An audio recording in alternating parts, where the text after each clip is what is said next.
우리 하나님 말씀 욥기 8장 1절에서 7절까지 함께 봉독하겠습니다.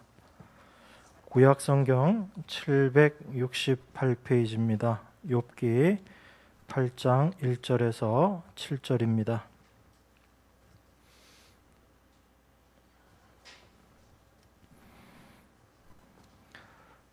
수아 사람 빌닷이 대답하여 가로되 내가 어느 때까지 이런 말을 하겠으며 어느 때까지 내 입의 말이 광풍과 같겠는가. 하나님이 어찌 심판을 굽게 하시겠으며 전능하신 이가 어찌 공의를 굽게 하시겠는가. 내 자녀들이 주께 득죄하였으므로 주께서 그들을 그 죄에 붙이셨나니 내가 만일 하나님을 부지런히 구하며 전능하신 이에게 빌고 또 청결하고 정직하면 정녕 너를 돌아보시고 내 의로운 집으로 형통하게 하실 것이라. 내 시작은 미약하였으나 내 나중은 심히 창대하리라.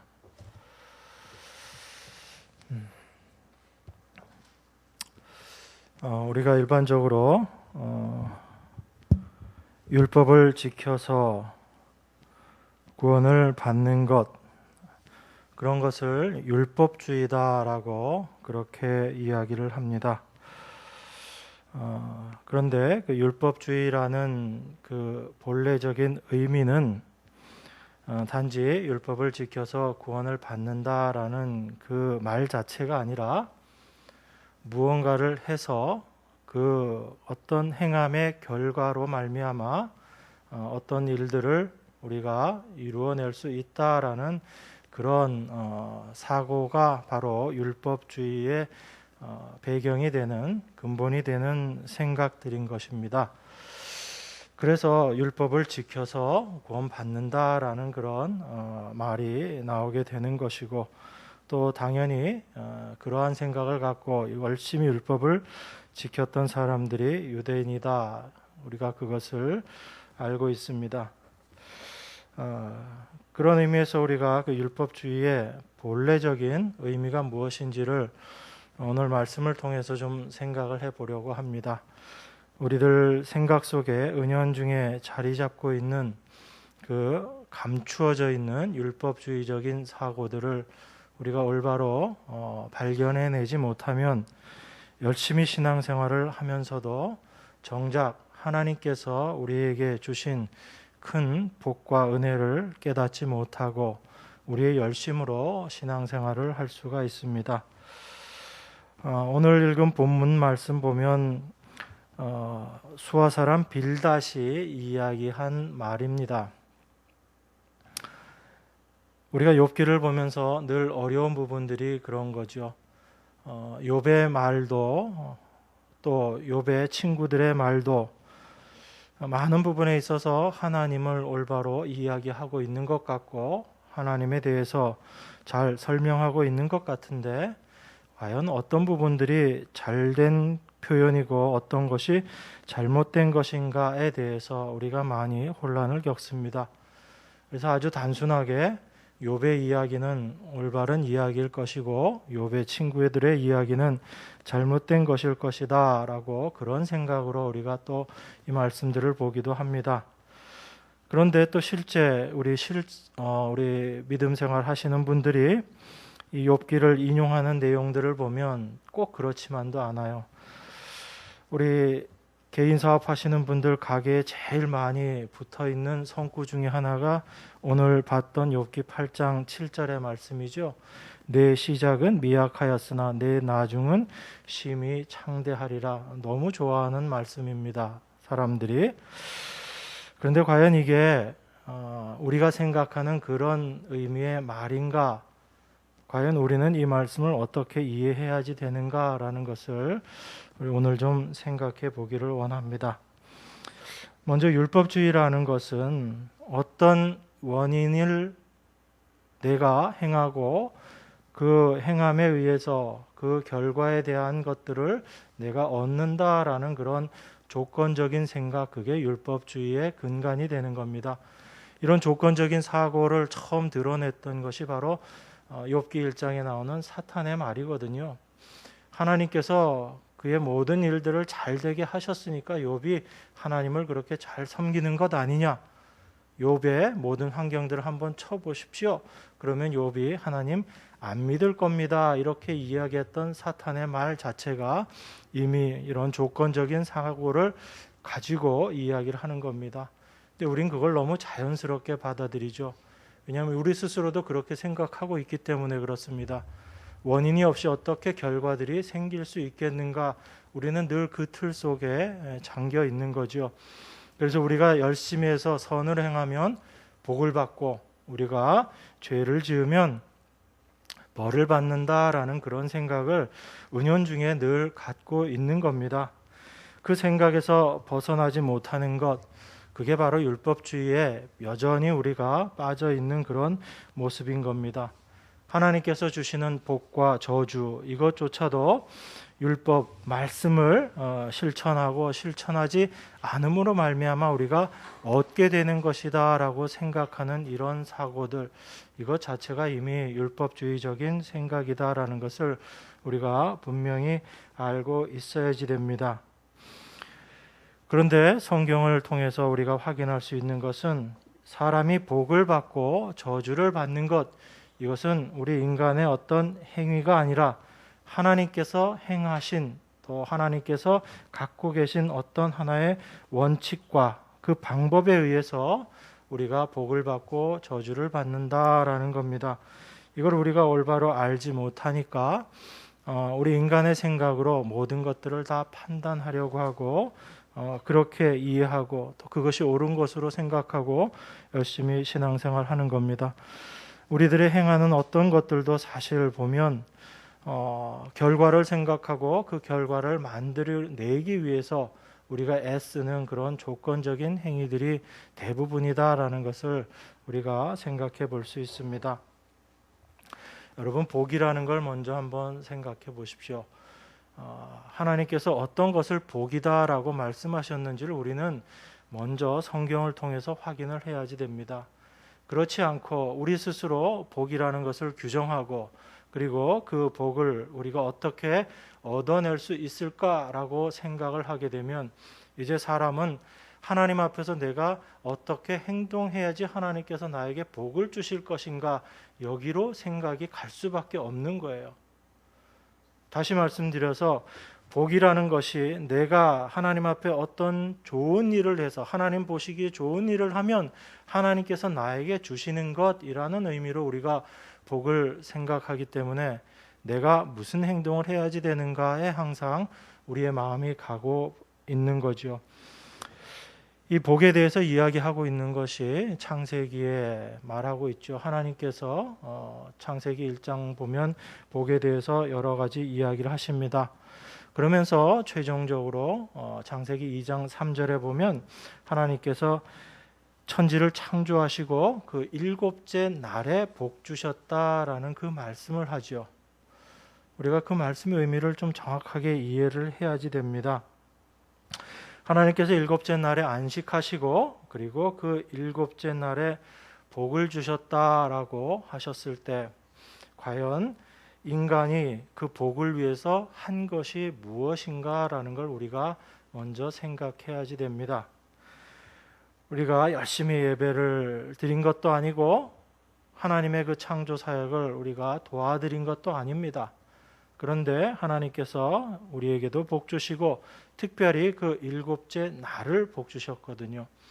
그 날을 복 주셨다라는 의미를 우리가 좀 생각해 보기를 원합니다.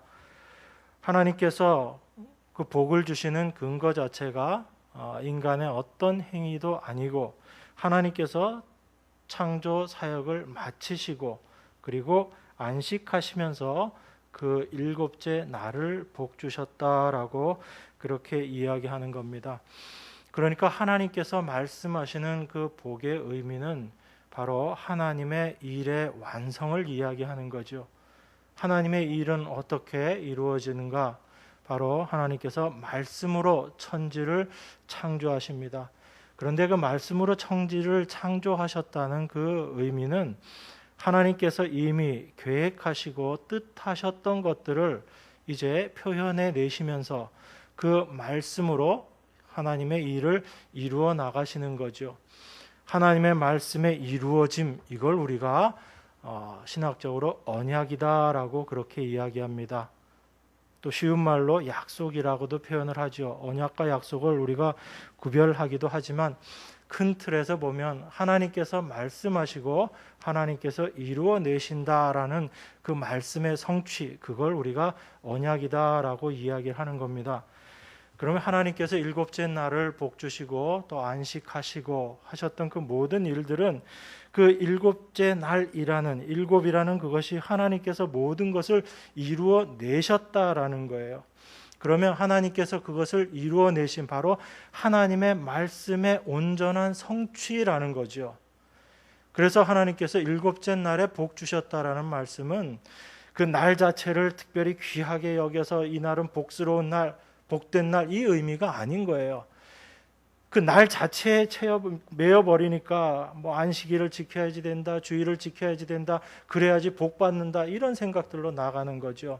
하나님께서 일곱째 날을 복 주셨다는 이야기는 하나님께서 말씀으로, 하나님께서 계획하셨던 그 모든 일들을 말씀으로 약속하시고 그것을 다 이루신 날이에요.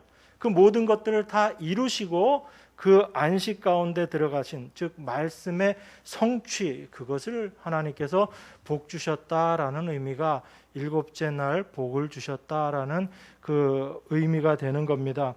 우리가 그걸 올바로 이해하지 못하니까 우리가 무엇을 해서 복을 받아야지, 그런 생각들로 자꾸 가게 되는 거죠. 하나님께서 나를 바라보고 복을 주셨다라는 그거는 인간을 바라보고 복 주시는 게 아니고 바로 하나님께서 말씀으로 약속하신 그 말씀을 바라보고 복을 주셨다라는 그 의미입니다. 하나님 말씀의 성취, 그것 자체가 참된 복이다라는 것을 우리가 먼저 생각해야지 됩니다. 이것을 우리가 알게 될 때 무엇이 복인고 무엇이 저주인가를 이제 우리가 구별해서 생각할 수 있게 됩니다. 이 복과 저주를 우리가 올바로 이해하지 못하면 우리 스스로 뭔가를 해야지 된다는 생각에 계속 빠져들게 되는 거죠. 우리의 존재 자체가 어떤 존재인지를 여러분들이 먼저 아셔야지 되는 겁니다.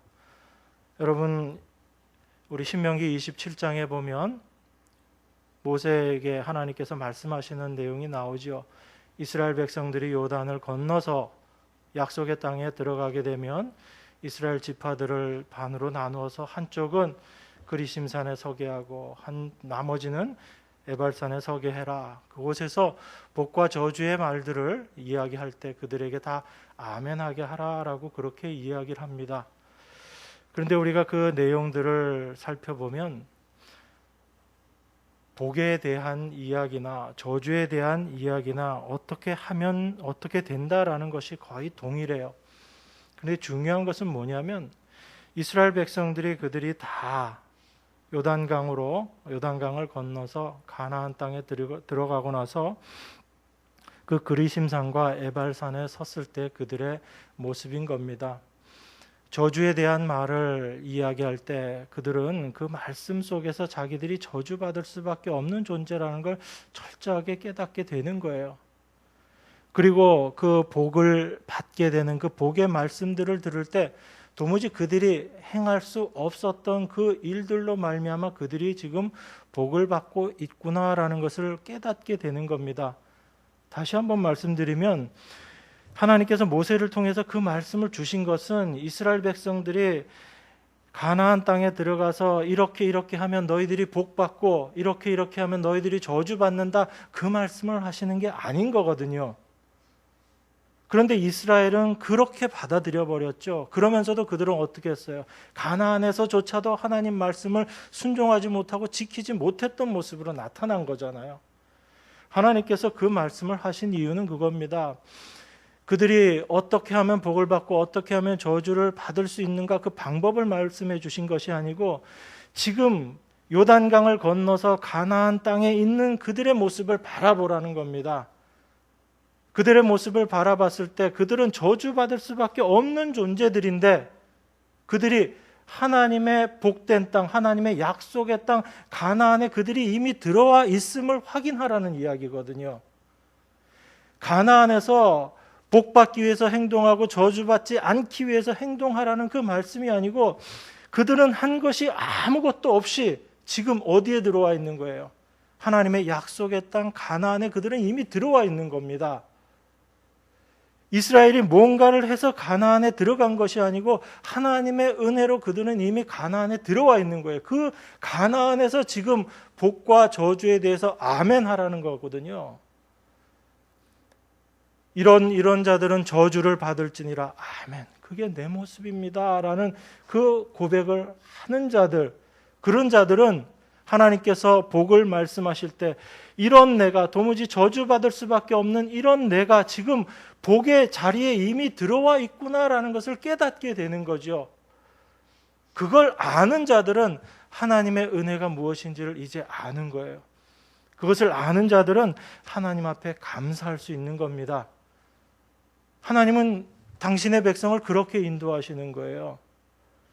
우리가 무언가를 해서 복을 받고 뭔가를 잘못해서 저주를 받는 것이 아니라 우리는 이미 우리의 행위와 상관없이 복의 자리로 들어와 있는 존재들이다라는 것을 깨달으라는 것이 하나님께서 이스라엘 백성들을 가나안으로 넣어주시고 그곳에서 복과 저주를 이야기할 때 아멘 하라고 그렇게 말씀하신, 그렇게 명령하신 이유인 거죠.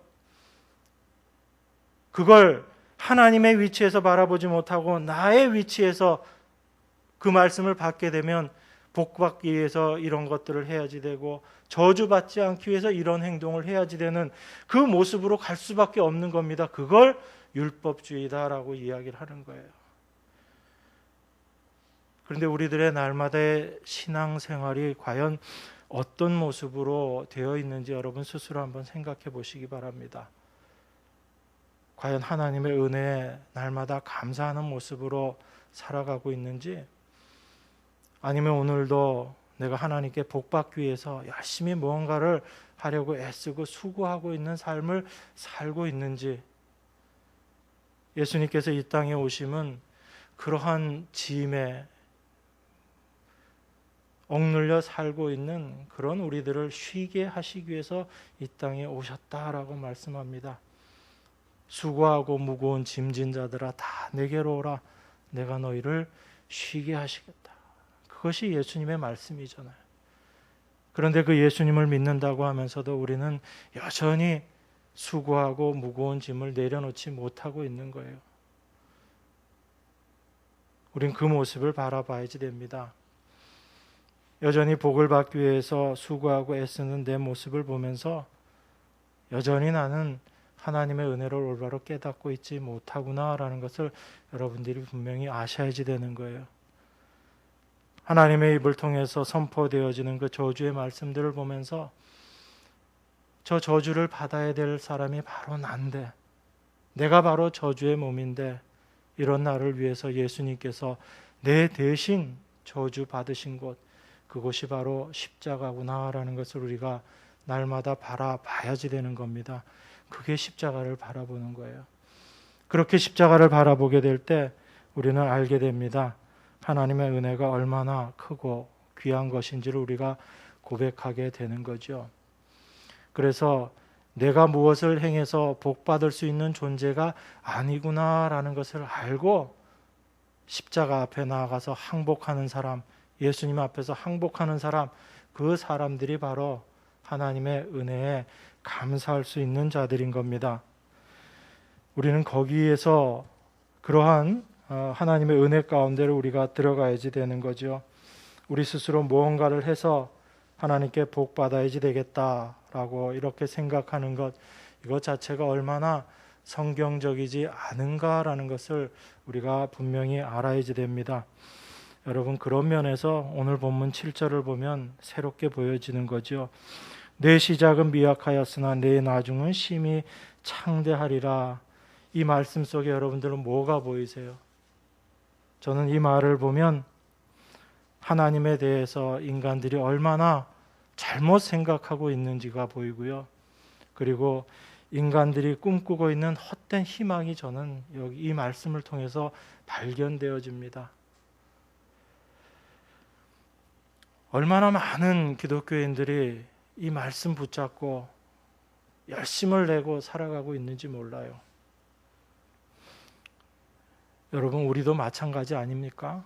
우리도 지금 여러분들의 형편, 지금 나의 형편이 늘 미약하다고 생각하죠.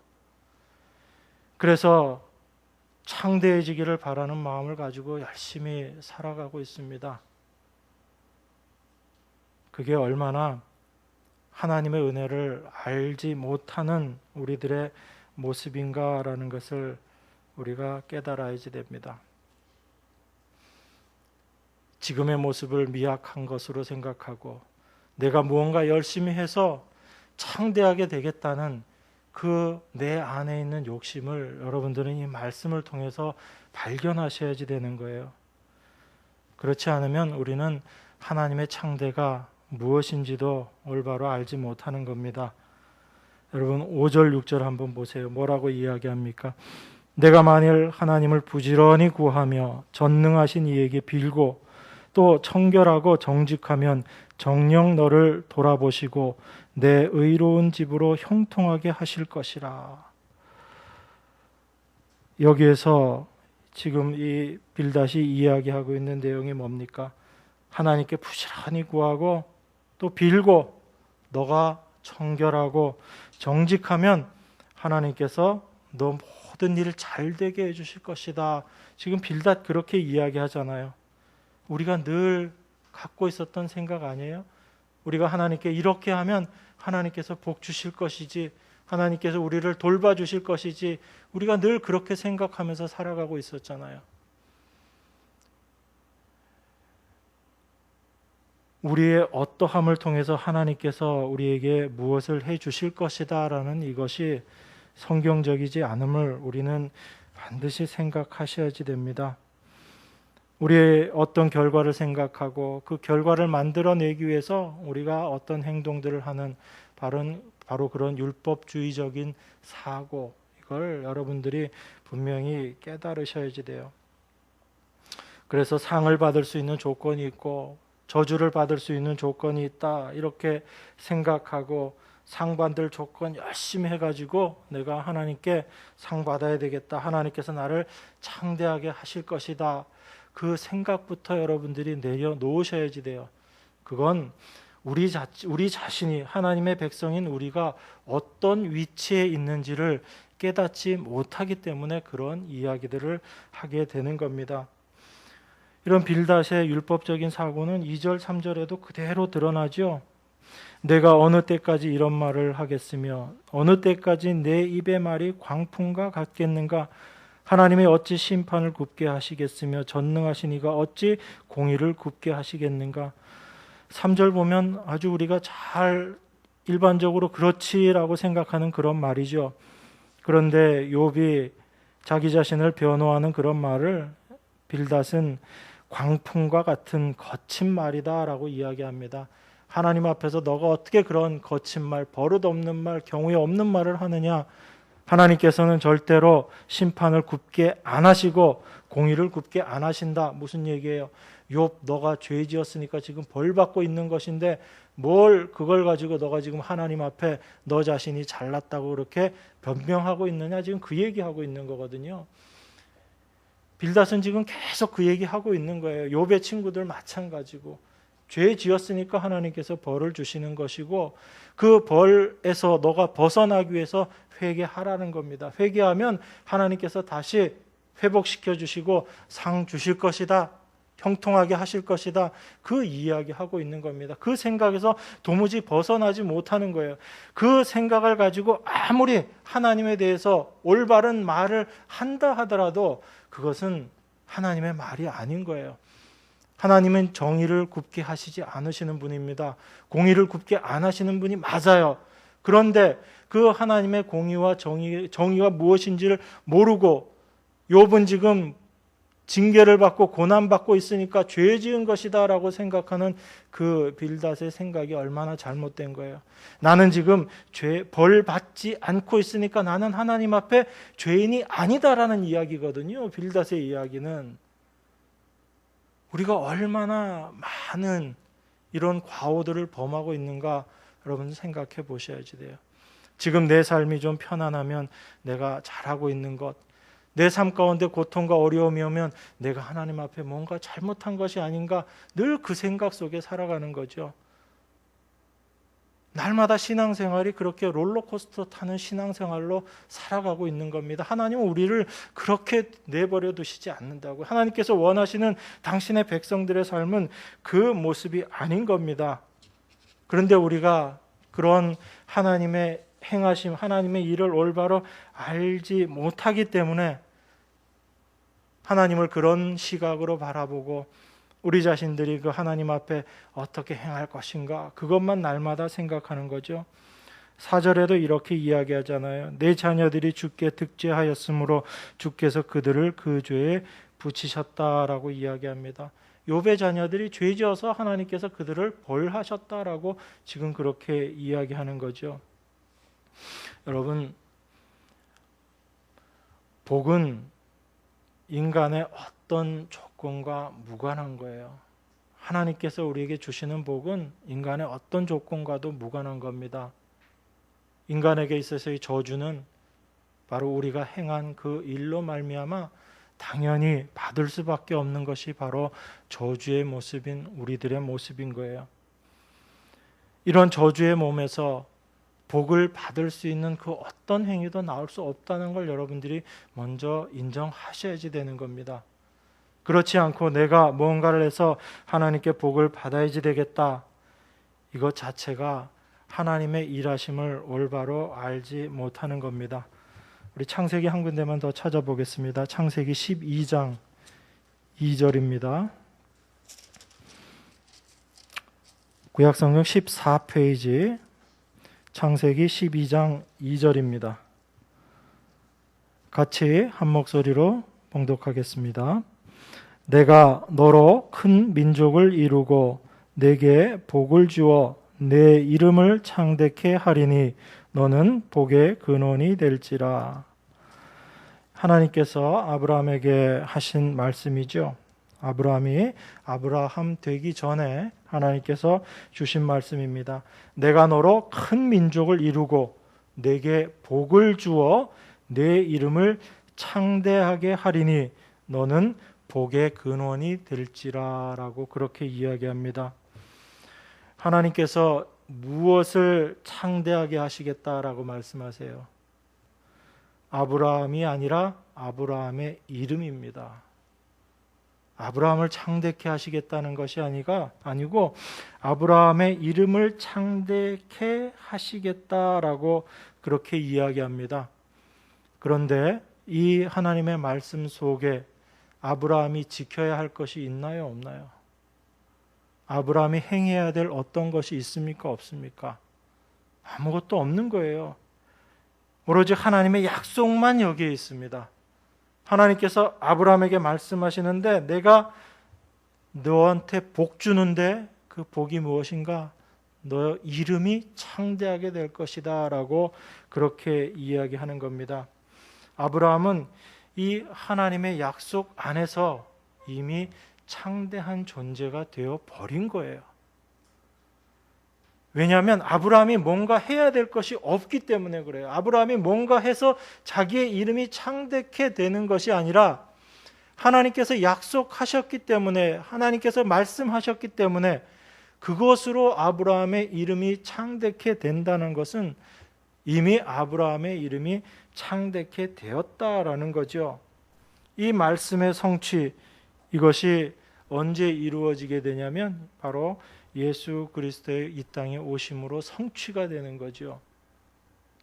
하나님의 약속의 말씀이 예수님을 통해서 온전히 이루어지게 되는 것이지만 아브라함은 이미 하나님께로부터 그 약속을 받음으로 아브라함이 뭔가 해서 그 약속을 이루어내는 것이 아니고 하나님이 말씀하신 그 약속을 받는 존재이기 때문에 아브라함은 이미 하나님의 약속을 받을 때 그 존재 자체가 창대한 이름 위에 있는 존재가 되어 버린 거예요.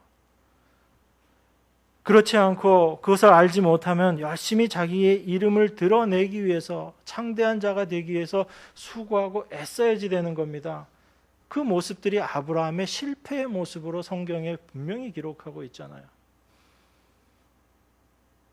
하나님의 그 말씀을 자기 힘으로 이루어내려고 얼마나 애쓰고 수고하는 모습입니까? 환경조차도 바꾸어 가려고 애를 썼던 것이 아브라함의 모습이거든요. 그 모든 것들을 아브라함이 내려놓게 될 때 내 힘으로 하는 것이 아니구나라는 것을 아브라함이 알게 되었을 때 하나님의 약속의 성취가 아브라함을 통해서 이루어지는 것을 보게 되죠. 그것이 바로 예수님의 징표로 나타난 이삭의 모습인 거잖아요. 하나님은 말씀하셨고 약속하셨을 때 그 약속, 하나님의 말씀은 이루어진 것이다라는 걸 우리가 알아야지 돼요. 우리 인간들의 생각은 늘 시간이라는 틀 속에 매여 있습니다. 과거와 현재와 미래를 우리는 늘 생각해요. 그래서 과거의 어떤 것들이 지금 나의 현재에 영향을 끼치고 있고 나의 지금 현재의 모습이 미래에 영향을 끼칠 것이다 라고 생각하고 있습니다. 그게 우리 인간의 제한된 모습이거든요. 이게 인간의 연약한 모습이에요. 하나님은 어떤 분이시라고 그래요? 천년이 하루 같고 하루가 천년 같다고 말씀하시죠. 하나님에게 있어서는 시간이 아주 짧은 그 경점이다, 그걸 이야기하는 거 아니잖아요, 여러분. 하나님은 시간을 초월한 영원하신 분이시다라는 것을 표현하고 있는 거죠. 하나님에게서는 어제나 내일이나 동일하게 현재일 수밖에 없는 분이 하나님이에요. 하나님에게 있어서는 우리는 나중에 이루어질 일이지만 하나님의 말씀, 하나님의 앞에서는 이미 현재의 모습인 거죠. 그래서 하나님이 뭐라고 얘기하십니까? 나는 아브라함의 하나님이요, 이삭의 하나님이요, 야곱의 하나님이다. 하나님은 죽은 자의 하나님이 아니고 산 자의 하나님이다 라고 이야기하십니다. 그들이 이미 다 죽어서 이 세상에 없는 자들인데도 하나님은 그들을 산 자라고 이야기하시고 그들의 하나님이라고 이야기하시는 거예요. 그건 바로 하나님은 과거와 현재와 미래와 상관없이 늘 현재를 사시는 분, 지금 말씀하시면 그 말씀은 이미 완성된 것이다라는 그 언약의 하나님을 우리에게 표현하고 있는 거죠. 우리가 이렇게 하면 하나님께서 나중에 이루어 주실 것이다가 아니고 하나님은 우리에게 말씀하셨으면 그 말씀은 우리 안에 이미 완성된 것이고 이루어진 것이에요. 우리가 그걸 믿음의 눈으로 바라보게 될 때 현재의 내 모습과 상관없이, 지금 나의 환경과 상관없이, 내가 지금 고통 가운데 있는가 아니면 내가 생각하는 축복 가운데 있는가와 상관없이 하나님의 은혜와 하나님의 사랑을 감사할 수 있는 존재로 살아가게 되는 거죠. 나중에 하나님께서 이거 이루어 주시면 감사합니다가 아닌 거예요. 성도에게 있어서는, 하나님을 믿는 사람들에게 있어서는 하나님의 말씀하시면 그 말씀 이미 이루어 주신 줄 믿고 내가 감사하며 나아가는 거죠. 그게 하나님이 당신의 백성들에게 주시는 마음이고 하나님께서 성령을 보내셔서 우리 안에서 하나님께서 그 일을 이루어 나가시는 거예요. 성령이 없는 자들은 여전히 세상의 생각과 인간의 생각을 가지고 살아갈 수밖에 없어요. 교회 안에 들어와서도 마찬가지입니다. 현대교회가 얼마나 하나님과 동떨어진 이야기들을 하고 있는지 여러분들 분명히 보셔야지 되는 거예요. 하나님 절대로 당신의 백성들에게 그렇게 말씀하시지 않으십니다. 세상의 생각들 다 버리라고 이야기합니다. 그것은 다 헛된 것이라고 이야기하는 거예요. 그것은 죽을 수밖에 없는 생각들이라는 겁니다. 그 생각조차도, 세상에 대한 생각조차도 우리가 다 내려놓게 될 때 그 일을 누가 하시는가? 성령이 우리 안에서 그 일을 하시는 거예요. 우리로서는 도저히 불가능한 그 일들을 하나님께서 우리 안에서 직접 행하시는 겁니다. 그래서 이미 하나님의 말씀은 내 안에서 이루어진 것이구나라는 것을 성령을 통해서 우리가 깨닫게 되는 거예요. 그래서 보이지는 않지만 하나님의 말씀을 붙잡고 날마다 살아가는 그런 삶을 살게 해주시는 거예요. 이게 믿음의 사람들의 모습 아니었어요, 여러분? 히브리서가 계속 그 얘기하고 있잖아요. 고통 가운데 있는 하나님의 백성들을 위로하기 위해서 그 말씀을 쓰셨어요. 그런데 어떤 이야기들을 하고 있나요? 앞으로 잘 될 거니까 참고 기다려라, 이 차원의 얘기가 아니잖아요. 지금 보이지 않지만 그들은 이미 하나님의 은혜 가운데, 사랑 가운데 존재하는 자다라는 것을 믿음의 눈을 띄어져서 바라보게 하시는 거예요. 그런데 그 일을 누가 하는가? 내가 하는 것이 아니고 믿음이 오셔서 우리 안에서 그 일을 행하신다는 겁니다. 그게 믿음인 거예요. 눈에 보이는 세상, 환경, 현실을 바라보는 것이 아니고 하나님의 말씀이 이미 내 안에서 완성된 것임을 알고 나의 이 완성의 모습이 영원한 소망으로 내 안에 자리 잡고 그 소망을 바라보면서 살아가는 것, 나중에 되어질 것이지 아닌 거예요. 그 하나님의 말씀은 이미 내 안에서 완성되어 있는 겁니다. 그 완성된 하나님의 말씀을 붙잡고 살아가는 사람, 그게 바로 믿음의 사람인 거죠.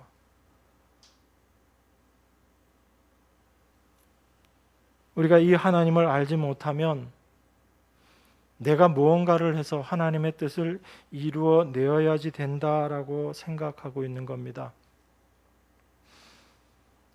하나님은 아브라함에게 말씀하셨을 때 하나님의 그 약속의 말씀은 이미 완성된 거예요. 우리가 시간이 지나서 예수 그리스도의 오심을 확인하는 것뿐이죠.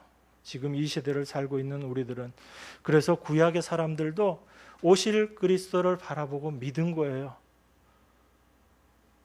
그 믿음은 나중에 되어질 일들이었지만 그들 안에서는 현재로 역사했던 거예요. 그게 믿음의 모습이거든요.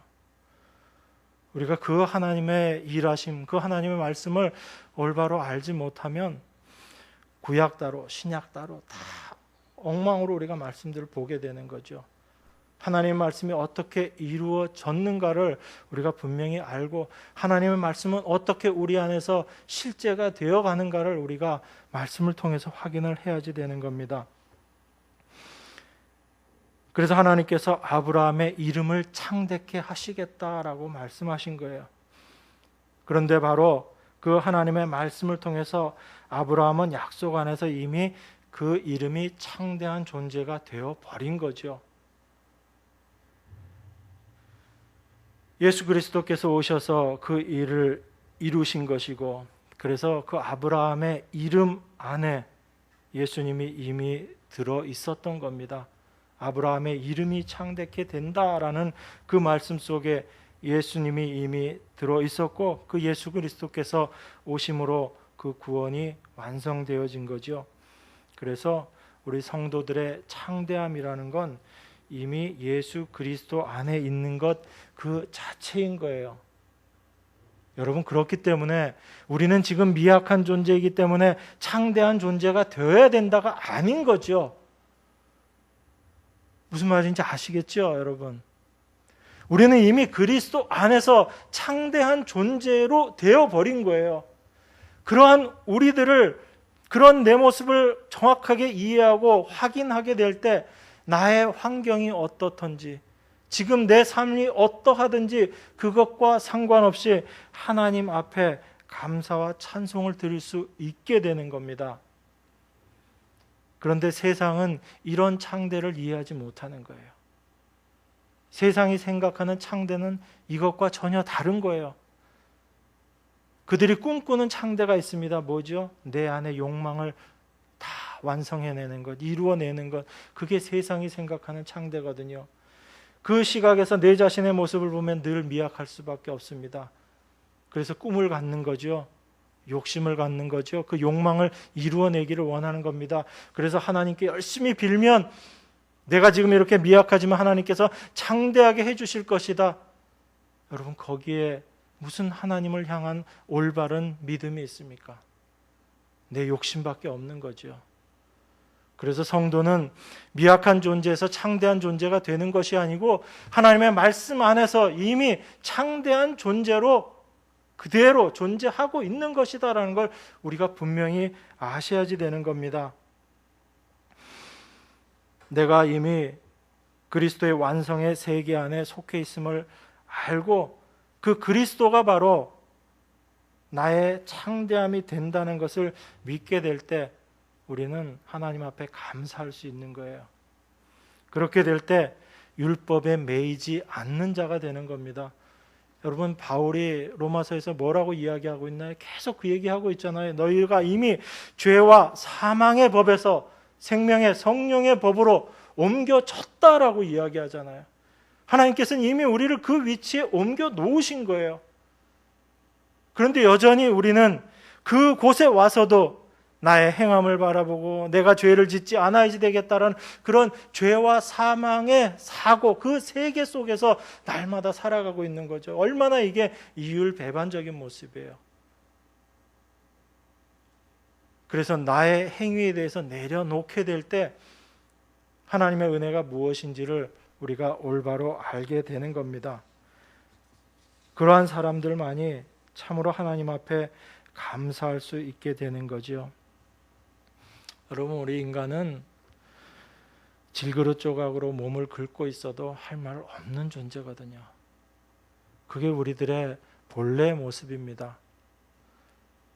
이런 우리를 하나님께서 저주받아 마땅한 우리를 예수 그리스도 안에 우리를 넣으시고 하나님께서 우리가 받아야 할 저주를 예수님을 통해서 다 받게 하시고 우리를 하나님의 은혜의 약속의 나라로 우리를 이미 옮겨 놓으신 거예요. 내가 저주받을 수밖에 없는 존재다라는 것을 날마다 여러분들이 경험하실 수밖에 없는 이유가 바로 거기에 있는 겁니다. 하나님이 왜 우리를 그런 환경 가운데로 끌고 가시는가? 우리가 꼭 저주를 받아야지 복을 주기 때문에 그게 아닌 거예요. 그 저주의 모습이 바로 나의 모습이다라는 것을 우리가 깨닫게 될 때 이런 나에게 하나님께서 어떤 은혜를 베풀어 주셨는가라는 것이 내 안에 깨달아지게 되는 겁니다. 그것이 우리를 하나님 앞에 날마다 감사의 모습으로 살아갈 수 있게 하는 거죠. 여러분들이 지금 미약한 존재에서 창대한 존재가 되는 것이 아니다라는 것을 분명히 기억하시기 바랍니다. 그리스도 안에서 우리는 이미 창대한 존재임을 여러분들이 발견하셔야지 돼요. 그것을 바라보게 될 때 세상의 어떤 것들에도 여러분의 마음이 흔들리지 않고 하나님만 바라보는 참된 귀한 믿음의 자리로 나아가게 될 줄 믿습니다. 하나님께서 오늘 이 은혜가 여러분 모두에게 주실 줄 믿습니다. 기도하겠습니다. 하나님 아버지, 감사합니다. 하나님 앞에서 우리가 어떠한 자들인지를 말씀을 통해서 말씀하시니 감사합니다. 우리의 어두운 부분들 깨끗하게 밝게 드러나게 하시며 참된 하나님의 말씀이 우리 안에서 역사하게 하셔서 우리 자신 바라보지 않고 오직 주님만 바라보며 나아가는 은혜의 삶 살아갈 수 있도록 축복하여 주시옵소서. 하나님의 그 모든 일들을 십자가에서 다 이루시고 지금은 하나님 보좌 우편에서 우리를 위해서 그 하나님의 뜻 이루시기 위해서 또한 이루어 놓으신 그 사실을 우리 안에서 확신케 하시고 그 믿음으로 살게 하기 위해서 지금도 간구하고 계시는 예수 그리스도 이름으로 기도드리옵나이다. 아멘.